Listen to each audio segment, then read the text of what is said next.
আসসালামু আলাইকুম। আমি মৌসুমী এমআরএস ফ্যাশন টেইলারিংয়ের পক্ষ থেকে আপনাদের জানাই আন্তরিক শুভেচ্ছা। আজ আমি দেখাবো কিভাবে হাফ কলার কামিজ কাটিং করতে হয়। চ্যানেলটি সাবস্ক্রাইব করে পাশে থাকা অল বাটনে ক্লিক করুন যেন প্রতিটি নতুন ভিডিওর নোটিফিকেশন সঙ্গে সঙ্গে পেয়ে যান।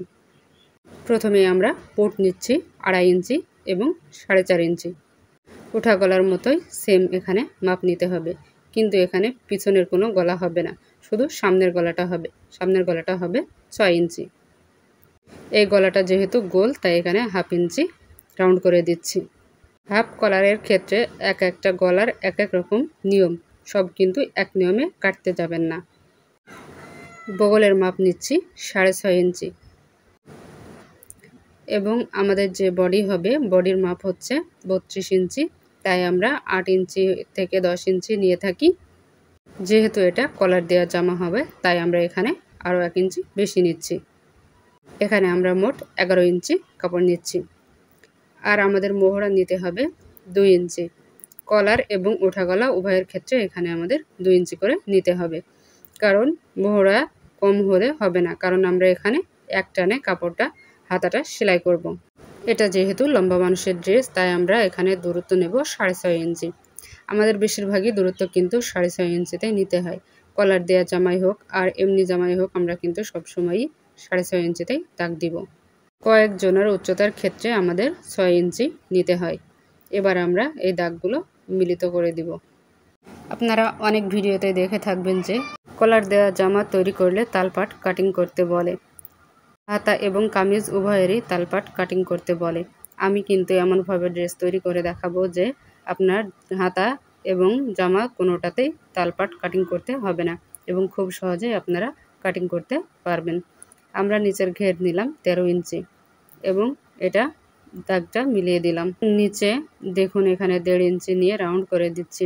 আমি কিন্তু প্রতি ভিডিওতেই বলে থাকি কোনোটা যেন না ঝুলে থাকে, এজন্যই আমরা এখানে 1.5 ইঞ্চি করে বাদ দিয়ে থাকি। আমি যেভাবে কামিজ কাটিং করে দেখাই এবং আমার যে কোনো কাজ আমি যেভাবে দেখাই সেগুলো কিন্তু অন্যান্য কোনো ভিডিওতে আপনারা পাবেন না। আমি যেভাবে কাপড়টা ভাঁজ করে কামিজটা কাটিং করছি ঠিক এইভাবে ভাঁজ করলে দেখুন আমাদের কিন্তু পিছনের পাটটা আলাদা থাকছে এবং সামনেকার পাটটা দেখুন কত সুন্দরভাবে আমি কেটে নিচ্ছি।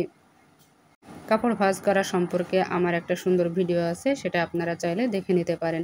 এখন আমরা বগলের মাপটা নিচ্ছি হাতা কাটিং করার জন্য। আর কোমরের কাছে আমাদের এখানে অবশ্যই ছকটা কেটে নিতে হবে ফাড়া তৈরি করার জন্য। এই ছকটা না দিলে ফাড়াটা সহজে তৈরি করা যায় না। এখন আমরা হাতাটা কাটিং করব। হাতা কাটিং করার জন্য আমি কিন্তু সব ধরনের ভিডিওই দিয়েছি, তারপরেও আপনাদের বলছি এবং দেখিয়ে দিচ্ছি। দেখুন আমরা কিন্তু হাতার লম্বাটা নিচ্ছি 19 ইঞ্চি এবং 3 ইঞ্চি এখানে ডাউন করার জন্য নিচ্ছি। আমাদের লম্বাটা হয়েছে 9 ইঞ্চি, তাই আমরা এখানে 9 ইঞ্চিতে দাগ দিচ্ছি। এখন রাউন্ড করে নিলাম এবং মুহুরি দাগ দিলাম। নিচের কাপড়টা সমান করে নিয়ে আমরা কাটিং করে নিব। আমাদের যে মাঝখানে কাটা দাগটা আছে আমরা ওখানে কিন্তু কাপড় কেটে জয়েন্ট দিব। আমি যেভাবে হাতা কাটিং করে দেখাচ্ছি আপনারা দেখবেন যে কেউ এভাবে বলে না।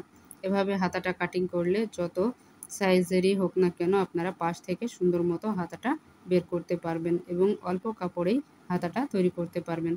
আমরা কিন্তু গ্রাম অঞ্চলের মানুষ, তাই অল্প কাপড়ই কিন্তু আমাদের দেওয়া হয়। প্রতিটা বডির জন্য আমাদের দেখবেন যে 2.5 গজ করে কাপড় দেয়। এজন্য আমরা এভাবেই কামিজের হাতাটা কাটিং করি, এতে করে আমাদের হাতাটা সুন্দর হয় এবং কাপড়টাও নষ্ট কম হয়। এই কাপড়টুকু দিয়ে জোড়া দিব এবং বাকি যে কাপড়টুকু রয়েছে ওটা দিয়ে আমরা কলার তৈরি করব। আজকে এ পর্যন্ত। সেলাইয়ের ভিডিও দেখার জন্য অপেক্ষা করুন। ভিডিওটি দেখার জন্য ধন্যবাদ। আল্লাহ হাফেজ।